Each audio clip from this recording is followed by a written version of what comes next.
12 साल मासूम बच्चे को फायरिंग करके कत्ल करने वाला पकड़ा गया। बच्चा हसनैन दरख्त के साए तले बैठा अपने वालिद के मोबाइल पर गेम खेल रहा था। मुलजिम की गोली का निशाना बना और मौत पा गया। पुलिस के मुताबिक वाकया कराची के इलाके सुपर हाईवे सच्चल मोड़ के करीब पेश आया, जहां 12 साल बच्चा हसनैन अपने वालिद और मामू के हमरा आबाई गाँव जाने के लिए सफरी सहूलत का इंतजार कर रहा था। बच्चे ने काफी देर इंतजार के बाद अपने वालिद से मोबाइल फोन हासिल किया और दरख्त के साए तले बैठकर गेम खेलने लगा। अचानक मोटरसाइकिल सवार 2 मुलजिमान आए और असलहे के जोर पर लूटमार की कोशिश की। बताया गया कि बच्चे के मामू के पास लाइसेंस याफ्ता असलहा मौजूद था। बच्चे के मामू ने जो ही अपने पास मौजूद असलहे की जानिब हाथ बढ़ाया तो मुलजिमान ने फायरिंग कर दी।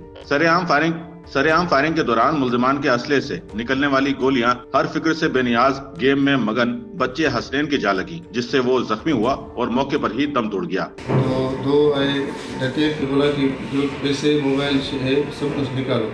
तो मेरा मोबाइल जो था वो मेरे बच्चे के पास था, वो गेम खेल रहा था कोई आवाज़ में। तो मैंने यूँ हाथ बढ़ाया उसको मोबाइल लेने के लिए, तो मेरा साला बिल्कुल उसी के साथ ही खड़ा था।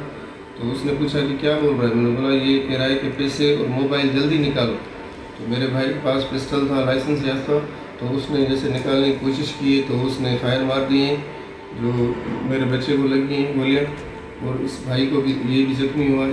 तो फ़ौरन ही जाए वकूआ पे जो SHO सचल थाना है मोहम्मद अमीन खुद साहब, वो वहाँ जाए वकू पे आए, वहाँ का मुआयना किया, फिर बाद में हमारे पास अस्पताल आए और हमारे साथ बहुत अच्छा ताउन किया और अपनी जो यकीन दिलाया कि कातिल जो है सो बच कर नहीं जाएगा। साथ ही फायरिंग से एक राहगीर भी जख्मी हुआ और मुलजिमान फरार हो गए। वाकये के 17 दिन बाद पुलिस मुकाबले के नतीजे में एक मुलजिम सच्चल पुलिस के हाथ लगा, जिसने दौरान तफ्तीश डकैती, रहजनी और स्ट्रीट क्राइम की मुतादिद वारदातों का एतराफ किया, जिसमें डकैती के दौरान मज़ाहमत पर फायरिंग से 12 साल बच्चे हसनैन का कत्ल भी शामिल है। कैमरामैन अमीन के साथ Nauman Rafiq, SNN Karachi. Sachal news network की वीडियोस में खुशामदीद। नाजरीन, वीडियो से मुतालिक अपनी कीमती राय का इजहार कमेंट बॉक्स में ज़रूर करें और चैनल को सब्सक्राइब करें।